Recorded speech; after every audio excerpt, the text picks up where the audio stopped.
Have you ever wondered if the Bible holds secrets about a world before our own? A realm lost to a cosmic rebellion? The scriptures you cherish may conceal a deeper story, one of a divine throne on earth, shattered and restored, with humanity at the heart of God's redemptive plan. Join us as we unveil this ancient mystery, a truth that could transform your faith. Subscribe now, hit that notification bell, and let's embark on a journey to uncover the hidden depths of Genesis. What if the story of creation isn't a beginning but a restoration? We are taught that in the beginning God created the heavens and the earth was without form and void. But what if those famous words describe not a new creation but the aftermath of a catastrophic war? A war that took place not in some distant spiritual realm, but right here on a forgotten pre-Adamic earth that was once the original throne of God. You have read Genesis your entire life, but have you ever felt a deep unspoken question lingering in the darkness between verse 1 and verse 2? Theologians have debated it for centuries, but the truth has been carefully guarded, deemed too profound for the masses. Hidden within the prophecies of Ezekiel and the laments of Isaiah are clues to a world that was erased. A world of light ruled by the anointed cherub Lucifer before his rebellion plunged creation into chaos and watery darkness. This is not a fanciful tale. This is a doctrine pieced together from ancient rabbitic traditions and scriptures that point to one staggering conclusion. The Garden of Eden was not the start of a new world, but a holy sanctuary planted on recovered ground.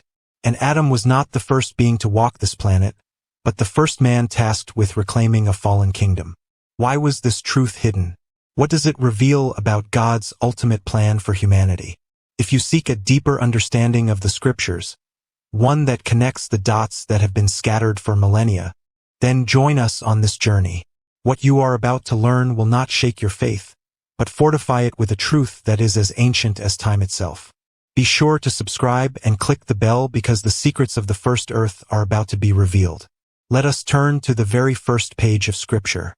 Genesis 1 verse 1. In the beginning God created the heaven and the earth. Perfect, complete statement. But the very next verse presents a profound contradiction. And the earth was without form and void, and darkness was upon the face of the deep.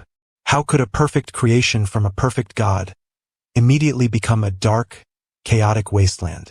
Theologians have called this the Great Gap, an ocean of untold time between two verses. The Bible itself gives us a clue hidden away in the book of Job. When God confronts Job, he asks a question that shatters our timeline of creation.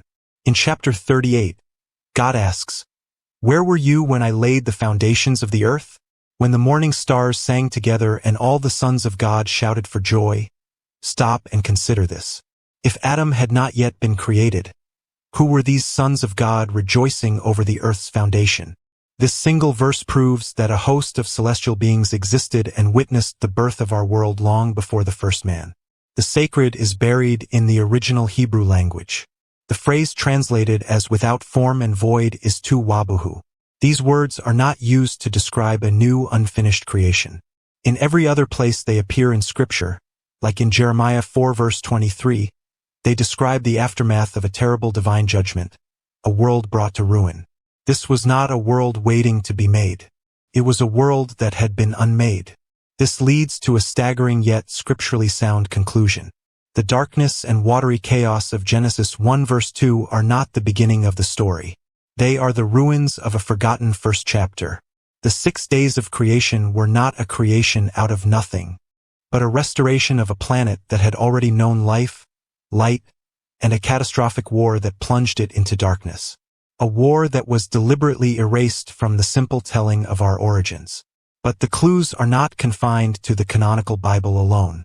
For centuries, ancient Jewish sages and keepers of the oral law have whispered of this forgotten time. In texts that predate many of the New Testament books, these scholars debated the very chaos described in Genesis. They knew through traditions passed down from the patriarchs that the story of creation, as we read it, was not the absolute beginning. They spoke of worlds that came before. The Midrash, a collection of ancient rabbitic commentaries on the Hebrew scriptures, poses a startling question. It speaks of God creating and destroying worlds before he created ours. Why? Because these previous creations had failed. This ancient tradition directly supports the idea that the earth described as a watery dark wasteland was not an empty slate. It was a ruin. The chaos of Genesis 1 verse 2 was the direct result of a prior judgment, the remnants of a world that had known light and life and then rebellion. So why is this profound truth not taught in our churches? Why was it set aside? The answer lies in the turbulent history of the early church. As leaders worked to establish a unified doctrine and defend the faith from heresies, certain complex truths were deemed too dangerous for the common believer. The story of a pre-Adamic world, a war on earth before mankind, and a planet in need of restoration was complicated. It was simpler and safer to present a clean beginning, a story that starts with Adam. Thus, the full account was veiled, deliberately simplified to protect a young and growing faith. The truth was not erased, but hidden in plain sight, preserved for those with eyes to see and ears to hear. The story you were taught is not a lie, but it is incomplete. It is a story that begins on chapter 2, leaving the catastrophic first chapter buried in the dark waters of Genesis. And understanding this lost beginning is the key to unlocking the true purpose of Eden. So what was this world that came before Adam? Imagine, if you will, an earth that was not yet called earth. It was the original throne of God, a physical kingdom of light and splendor. The prophet Ezekiel gives us a chilling glimpse of its ruler in chapter 28, describing the king of Tyre, but speaking of a far older being. He calls him the anointed cherub who covers, perfect in beauty, adorned with every precious stone. This was Lucifer, the light-bearer, who walked in the midst of the stones of fire on the holy mountain of God. This mountain was not in some distant heaven. It was the primordial earth, the seat of cosmic authority. But pride was found in him. The rebellion we often imagine in a far-off spiritual realm was a terrestrial event, a cosmic treason that unfolded on this planet. Isaiah 14 tells us of his ambition. I will ascend into heaven. I will exalt my throne above the stars of God. This was a declaration of war against the Creator for dominion over the physical creation. He was not alone. A third of the angelic hosts, those primordial sons of God who shouted for joy at creation, chose to follow him. The resulting conflict was not one of swords and shields, but a cataclysm of divine judgment that shattered the very fabric of the first creation. The judgment was absolute. God cast Lucifer down, and the world he corrupted was plunged into ruin. This is the very scene Jeremiah witnesses in a vision in chapter 4:23. I beheld the earth, and lo, it was without form and void, and the heavens, and they had no light. He uses the exact Hebrew words tohu wabohu. This was not a description of an unfinished world. It was the description of a world that had been judged and broken. The watery darkness of Genesis 1 verse 2 is the battlefield after the war. A planet flooded and shrouded in darkness, awaiting a new command from its rightful king. Understanding this hidden history changes everything. It means the 6 days of creation were not a beginning, but a restoration of a fallen kingdom. The creation of Adam was not merely to tend a garden. It was to establish a new line of kingship on contested ground. The serpent that appears in Eden was not a random intruder. He was the deposed prince of the former world, returning to his old dominion to usurp God's new heir. This is the forgotten context, the omitted first chapter that reveals the true stakes of the spiritual war we are all a part of. This raises a critical question. If this truth is so foundational, why is it not the cornerstone of our faith? Why have generations been taught a simpler story? The version you learned in Sunday school is one of beautiful simplicity. In 6 days, God created a perfect world from nothing. It is a powerful and true narrative, but it is not the complete narrative. This simplicity was a deliberate choice made by early church leaders for reasons we must understand. Imagine the early church, a fledgling faith, battling heresies and persecution from every side. Their primary mission was to establish the core tenets of the faith, the divinity of Christ, his resurrection, and the path to salvation. In this fragile environment, complex doctrines like a pre-Adamic world, a terrestrial angelic war, and a restored earth were seen as a spiritual liability. They feared such profound truths could create confusion, invite doubt, and distract from the central message of the gospel. It was a truth deemed too heavy for a young faith to carry. In the great councils where the canon of Scripture was debated and doctrines were solidified, decisions were made that shaped the future of Christian thought. Certain texts were deemed apocryphal and specific interpretations were discouraged, not because they were false, but because they were considered strong meat for a church that was still feeding on milk. The leaders in what they believed was pastoral wisdom chose to shield the flock. They presented a streamlined history of creation that was clear, defensible, and focused solely on God's relationship with humanity through Adam. Thus, the story of the first earth was not maliciously erased, but intentionally veiled. It was set aside, preserved only in the prophetic writings and the deep traditions of the Hebrew sages, waiting for a time when believers were ready to look beyond the veil. The truth was sacrificed for the sake of clarity. But now, for those who seek to understand the full counsel of God, the veil is being lifted. We are beginning to see that the war for creation did not start in the Garden of Eden. It started long before. This is not just ancient history.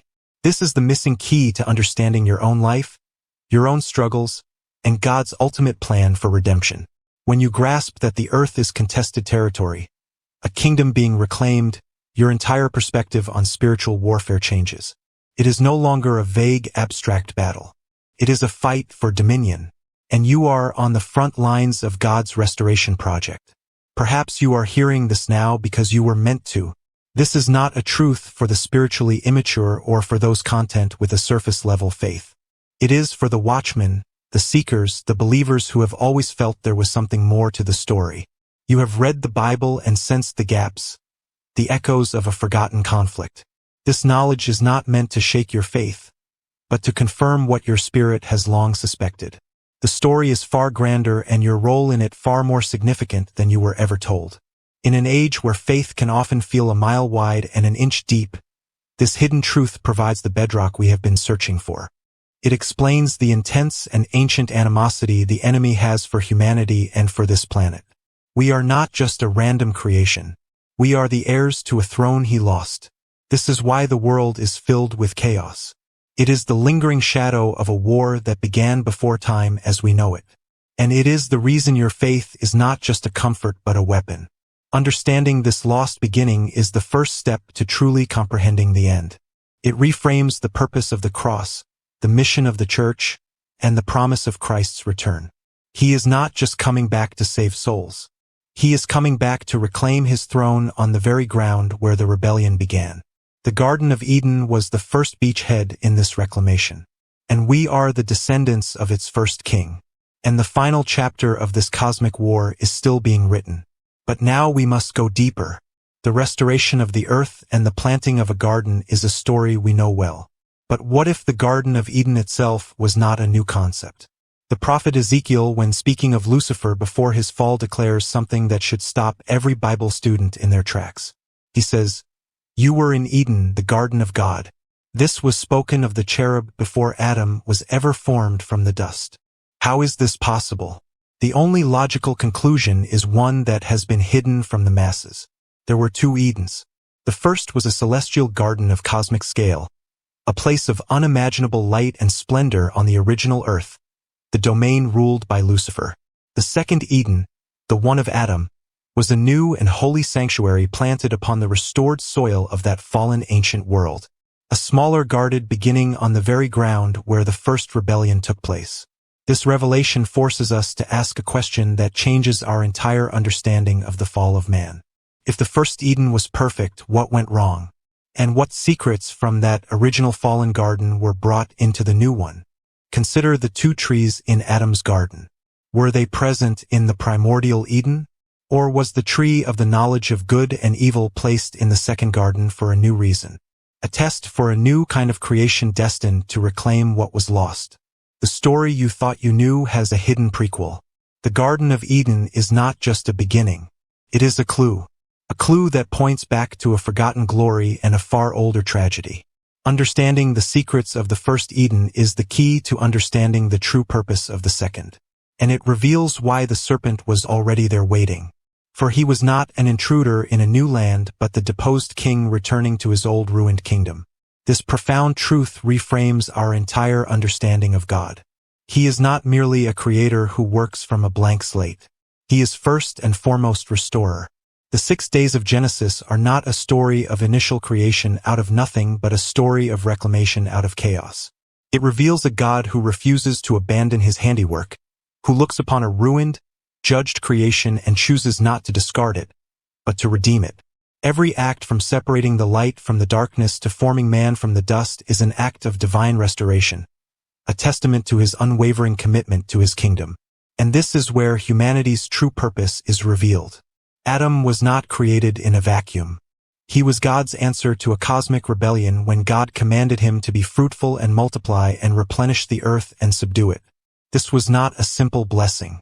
It was a royal commission, a strategic mandate to retake a fallen dominion from its usurper. We were created to be the agents of God's restoration on a planet that was and still is contested territory. Our very existence is an act of war against the forces that sought to claim this world for their own. Does this knowledge threaten the foundations of our faith? Absolutely not. It solidifies them. This hidden history does not contradict Scripture. It illuminates it. It provides the missing context that explains the immediate presence of the serpent in the garden, the intensity of the spiritual warfare described throughout the Bible, and God's ultimate plan for a new heaven and a new earth. It is the key that unlocks the deeper narrative, connecting Genesis to Revelation in a way that a simple creation story never could. This is the strong meat the Apostle Paul spoke of, a truth reserved for those who are no longer children in their faith, but are ready to understand the full counsel of God. What you have learned today is not meant to create doubt, but to forge an unshakable conviction. It is a call to see your role in God's story, not as a passive observer, but as an active participant in the greatest restoration project in history. The war for creation did not end with Lucifer's fall, and the story is far from over. This brings us to the final, most profound revelation. A truth so immense it reframes all of history, both seen and unseen. If God knew of the first rebellion before it happened, then his plan of redemption did not begin in the Garden of Eden with Adam's fall. It began before the foundation of the restored world. The Apostle John in the book of Revelation was shown a glimpse of this eternal reality. He speaks of the Lamb slain from the foundation of the world. Think on that. The sacrifice of Christ was not a backup plan. It was not a reaction to sin. It was the very cornerstone of the new creation. With this key, we can now read Genesis as it was always meant to be read. It is not merely an account of creation but the first chapter of redemption. When God says, "Let there be light," he is not just commanding the sun to shine. He is declaring the coming of the light of the world into the darkness left by rebellion. The creation of man in his own image was the strategic placement of a vessel through which the Redeemer could one day enter his own creation. The entire restoration of the earth was a prophecy, a physical blueprint for the spiritual restoration Christ would accomplish on the cross. This is the ultimate secret hidden in the gap between the verses. The entire Bible, from the watery chaos of Genesis to the New Jerusalem of Revelation, is a single unbroken story about one person, Jesus Christ. He is the reason the ruined earth was not abandoned. He is the purpose for which Adam was formed. The Old Testament is the story of the preparation for the second Adam, the one who would finally succeed where the first cherub and the first man had failed. He is the true king coming to reclaim his rightful dominion. Therefore, the story you were told is not false, but it is a shadow of a far greater truth. The Bible is not just a history of humanity. It is the chronicle of a cosmic war, a divine reclamation project that began in eternity past. Your faith is not a late addition to the story. It is your enlistment in this ancient conflict, your acceptance of a role in God's eternal plan. The war for creation is real. The stakes are an entire kingdom, and the victory was secured before the first day of restoration ever dawned. Take a moment and let this settle in your spirit. The story of creation is not just a story of a beginning, but of a restoration. The Bible you hold in your hands is the chronicle of a reclamation, a war for a kingdom that began before Adam ever took his first breath. This is not a truth that diminishes God, but one that reveals the true depth of his wisdom, his power, and his unwavering commitment to redemption. This is the story that has been waiting in the shadows of Scripture for a generation with the courage to look deeper. For centuries, these profound truths were veiled, considered too complex or too dangerous for the masses. They were preserved for the watchman on the wall, for the seekers who would not be satisfied with simple answers. Now, in these last days, the veil is being lifted. What was whispered in secret is now being proclaimed from the housetops. And you are hearing it because you were meant to. You are part of a generation being called to understand the full scope of God's eternal plan. If this truth has ignited a fire in your spirit, then show your support so we can continue to uncover what has been hidden. Please take a moment to leave a like on this video, subscribe to our channel, and click the notification bell so you never miss a revelation. And now we have a special members area. By becoming a member, you directly bless this work and help us continue producing edifying and revealing content just like this.